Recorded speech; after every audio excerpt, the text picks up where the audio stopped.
तुम्हें लगता होगा बॉस बनना मतलब सिर्फ एसी रूम में बैठ करके काम देना और डांट लगाना। नो, ये बिल्कुल गलत है। बॉस बनना सिर्फ एसी रूम में बैठ करके बातें करना नहीं होता, बल्कि सही जगह पर बंदा लगा के उसको काम करवाना होता है। और इसी पूरी प्रोसेस को हम कहते हैं डायरेक्टिंग। वेलकम टू निर्माण कॉमर्स। और आज हम शुरू करने वाले हैं चैप्टर नंबर 7, डायरेक्टिंग। सो डायरेक्टिंग का कॉन्सेप्ट क्या होता है? स्टाफिंग के बाद आपने बंदा तो हायर कर लिया, लेकिन अब आगे क्या? अगर बंदे को काम का डायरेक्शन ही नहीं मिला, तो वो फ्री वाईफाई मिलते ही नेटफ्लिक्स खोल लेगा। इसलिए मैनेजमेंट का असली काम स्टार्ट होता है डायरेक्टिंग से। डायरेक्टिंग मतलब सिर्फ इंस्ट्रक्शन देना नहीं है, बल्कि एम्प्लॉयज को सुपरवाइज करना, मोटिवेट करना, उन्हें लीड करना और काम की तरफ उन्हें आगे बढ़ाना, गोल्स अचीव करवाना। ये सारा प्रोसेस डायरेक्टिंग कहलाता है और मैनेजमेंट का एक बहुत ही इम्पोर्टेंट फंक्शन भी होता है। तो डायरेक्टिंग इम्पोर्टेंट क्यों है? सबसे पहले तो डायरेक्टिंग से बंदा काम स्टार्ट करता है, इट इनिशिएट्स एक्शन। एम्प्लॉयज सारे एक ही डायरेक्शन में एफर्ट्स इंटीग्रेट करते हैं, सब एक ही गोल के पीछे भागते हैं। और डायरेक्टिंग मोटिवेशन का सोर्स भी होता है। आप किसी को किसी की जरूरत की चीज दोगे तो वो मोटिवेट होगा, खुश होगा और बेटर काम करेगा। चेंज अडेप्ट करने में इजी होता है और ऑर्गेनाइजेशन में बैलेंस और स्टेबिलिटी भी आती है। फॉर एग्जाम्पल, अगर क्रिकेट टीम को कोच ने बोला ही नहीं कि बैटिंग ऑर्डर क्या होगा, तो ग्राउंड पे गली क्रिकेट स्टाइल हो जाएगा। डायरेक्टिंग ही ऑर्डर सेट करता है। अब आते हैं इस चैप्टर के मेन पॉइंट पर, जिसको हम देखते हैं एलिमेंट्स ऑफ डायरेक्टिंग में। तो डायरेक्टिंग के चार मेन एलिमेंट्स होते हैं और इन्हीं चार एलिमेंट्स के बेसिस पर हमारा पूरा चैप्टर है। इस वीडियो को मैंने दो पार्ट्स में डिवाइड किया है, पार्ट 1 एंड पार्ट 2। इस पार्ट में हम मोटिवेशन तक पढ़ेंगे and communication and leadership will be taught in next part. So सबसे पहले बात करते हैं हम चारों एलिमेंट्स की, supervision, motivation, communication and leadership. ये चार डायरेक्टिंग के एलिमेंट्स होते हैं। सबसे पहला एलिमेंट होता है सुपरविजन। अब सुपरविजन क्या होता है? सुपरवाइजर। सुपरवाइजर मतलब कि वो बंदा जो वर्कर्स के ऊपर ईगल आई बना के देखता है। सिर्फ देखना ही नहीं, बल्कि उसे गाइड करना, इंस्ट्रक्ट करना और मॉनिटर भी करता है। अब सुपरविजन एक एलिमेंट की तरह भी होता है, it is like an element of directing. जैसे एम्प्लॉयज के काम पर नजर रखना। और एक फंक्शन भी होता है मैनेजमेंट का, एक लिंक बना के रखता है मैनेजमेंट और वर्कर्स के बीच में। इसको अगर डायरेक्टली समझा जाए तो ये लोअर लेवल ऑफ मैनेजमेंट में आता है। जो हायरार्की हमने पढ़ी थी उसके लोअर लेवल, ऑपरेटिव लेवल पर आता है। जैसे स्कूल में क्लास मॉनिटर होता है, वो टीचर और स्टूडेंट्स के बीच का लिंक होता है, उसी तरह से सुपरवाइजर होता है। अब बात करते हैं अपन मोटिवेशन की। मोटिवेशन, अब बंदा काम करेगा क्यों? रीजन, दो ही रीजन होते हैं, सिंपल है, या तो उसको पैसा मिलेगा या तो फिर उसको इम्पोर्टेंस मिलेगा। बंदा इन्हीं दो चीजों के लिए काम करता है और इसी को बोलते हैं मोटिवेशन। विल टू वर्क, काम करने की इच्छा। अगर डेफिनेशन की बात की जाए तो मोटिवेशन एक ऐसी प्रोसेस है जिसमें कि आप लोगों के काम को, लोगों के एक्शन को इस डायरेक्शन में लेकर के जाते हो जिसमें कि आपके गोल्स अचीव हो सके। अब मोटिवेशन के फीचर्स क्या होते हैं? तो सबसे पहला फीचर होता है इंटरनल फीलिंग। ये इंडिविजुअल के अंदर से आती है, मन से आती है। उसके बाद में ये प्रोसेस कंटिन्यूस रहता है, क्योंकि अगर एक नीड सेटिस्फाई हुई तो दूसरी नीड इंक्रीज होती है, तो इसी तरीके से ये साइकिल भी चलते जाता है। और गोल ओरिएंटेड बिहेवियर होता है। इसका फोकस सिर्फ ऑर्गेनाइजेशन के गोल्स को अचीव करने में होता है। साइकोलॉजिकल फिनोमिनन होता है, ह्यूमन के बिहेवियर पर बेस्ड होता है और उसकी परफॉर्मेंस को भी इन्फ्लुएंस करता है।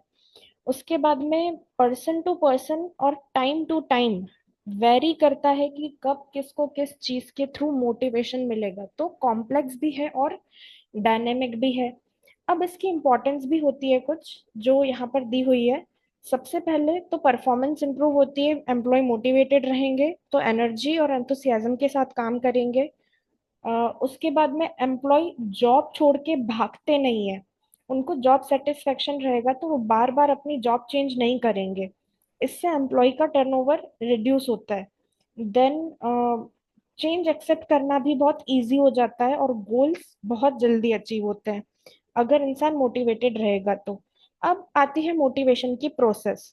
मोटिवेशन की प्रोसेस पूरी के पूरी ह्यूमन की नीड्स के ऊपर डिपेंड करती है।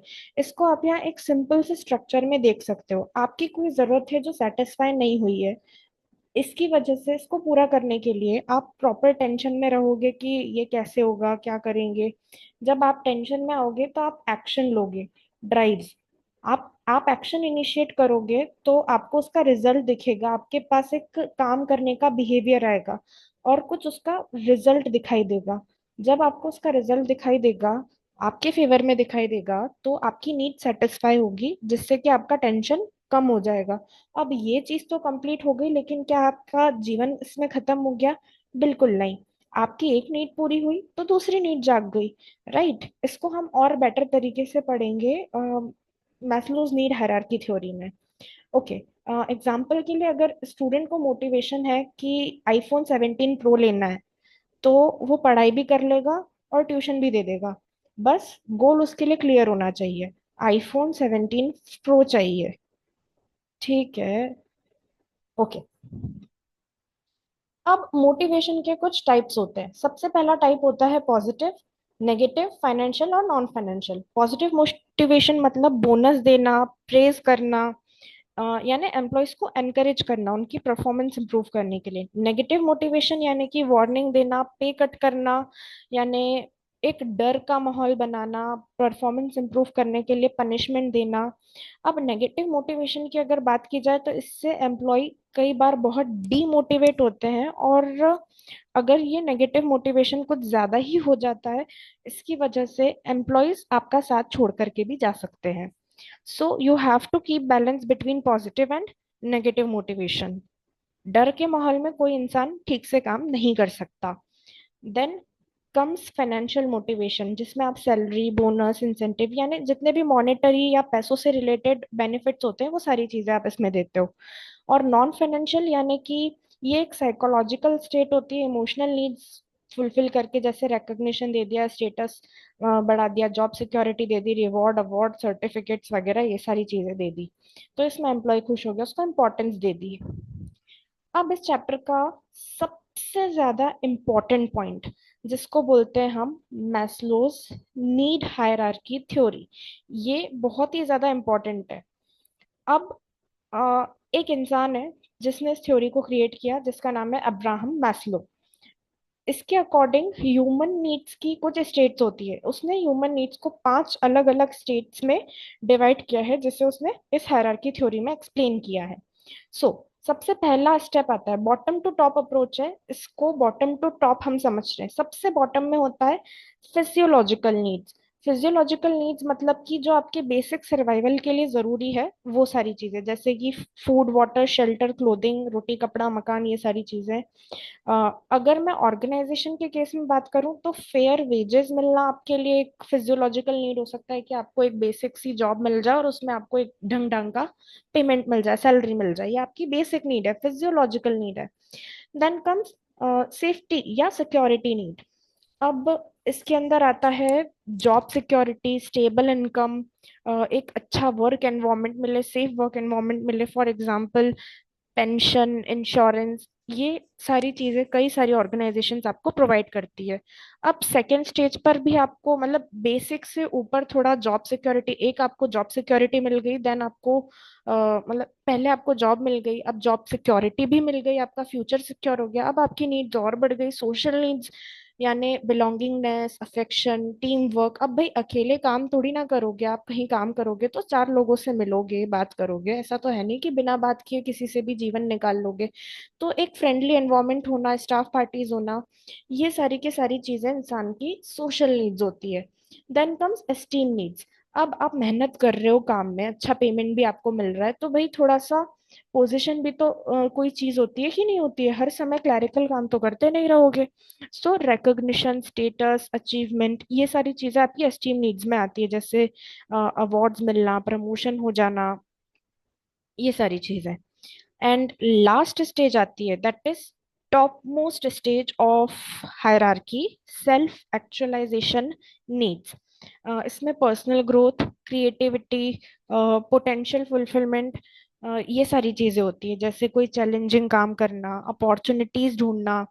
ठीक है, तो कोई भी नीड अगर सेटिस्फाई हो जाती है तो वो उसको मोटिवेट करना बंद कर देती है। जैसे कोई पर्सन है जिसके पास में जॉब नहीं है, उसको आप काम करवाना चाहते हो उससे, और उसको और बेटर पर्सन, अगर आप उसको जॉब दे दोगे तो वो काम अच्छे तरीके से करेगा, उसको एक बेसिक पे मिल रहा है, उसकी नीड सेटिस्फाई हो गई। अब जब उसकी जॉब मिल गई है, उसकी ये नीड सेटिस्फाई हो गई है, तो क्या दोबारा से उसको यही चीज मोटिवेट करेगी? बिल्कुल नहीं। अब उसे थोड़ा सा अपग्रेड करना पड़ेगा, अब उसकी अगली नीड्स पर काम करना पड़ेगा। सो लॉजिक इतना सा है कि एक लेवल सेटिस्फाई होगा तभी अगला लेवल आपको मोटिवेट करेगा। फॉर एग्जाम्पल, अगर किसी को खाना ही नहीं मिल रहा है तो उसको प्रमोशन मिलेगा, बोलने का कोई फायदा नहीं। पहले उसका पेट भरो, सीधी सी बात है। सो यहाँ पर मैस्लोज नीड हायरार्की थ्योरी का पूरा स्ट्रक्चर मैंने आपको दे के रखा है, with individual example and organisational example too. आप चाहें तो इसका स्क्रीनशॉट ले सकते हैं, और आपको ये चीज एनसीईआरटी में भी देखने को मिल जाएगी। मूविंग अहेड, इस थ्योरी की कुछ एजम्पशंस होती है। एजम्पशंस की अगर बात की जाए तो कुछ ऐसे पॉइंट्स जहां पर अगर ये पॉइंट्स ध्यान रखे गए हैं तो ही ये थ्योरी अप्लाई होती है, जैसे कि सिर्फ नीड्स के ऊपर बेस्ड है, और ये इंसान के बिहेवियर को, उसके सेटिस्फेक्शन को उसकी नीड्स के बेसिस पर ही इन्फ्लुएंस कर सकता है। इसका एक हायरार्कियल ऑर्डर होता है, बेसिक नीड्स से हायर लेवल नीड्स पर जाता है। अगर इंसान की एक नीड पूरी हो चुकी है तो उसको दोबारा से वो चीज मोटिवेट कभी नहीं कर सकती। और पर्सन को अगर नेक्स्ट लेवल पर जाना है तो हायरार्की में सिर्फ तभी जा सकता है जब उसकी लोअर लेवल की नीड सेटिस्फाई हुई है। तो कंक्लूजन ये है कि एम्प्लॉयज या ह्यूमन बीइंग एक नीड्स के ट्रैप में फंसे होते हैं, जिसको एक सीक्वेंस में फॉलो करके आप उन्हें मोटिवेट कर सकते हो। लेकिन कभी कभी एक्सेप्शंस भी होते हैं जब सीक्वेंस फॉलो नहीं की जा सकती। तो इन एक्सेप्शंस के बारे में तो हम बाद में बात करेंगे इन माय नेक्स्ट वीडियो। तो दोस्तों, आज हमने समझा डायरेक्टिंग का कॉन्सेप्ट, इंपॉर्टेंस, एलिमेंट्स, सुपरविजन और motivation, Maslow's need hierarchy theory तक। नेक्स्ट वीडियो में हम और डिटेल कवर करेंगे इंसेंटिव्स, लीडरशिप स्टाइल्स और कम्युनिकेशन के बैरियर्स तक। सो स्टे ट्यून्ड विद निर्माण commerce. Thank you so much.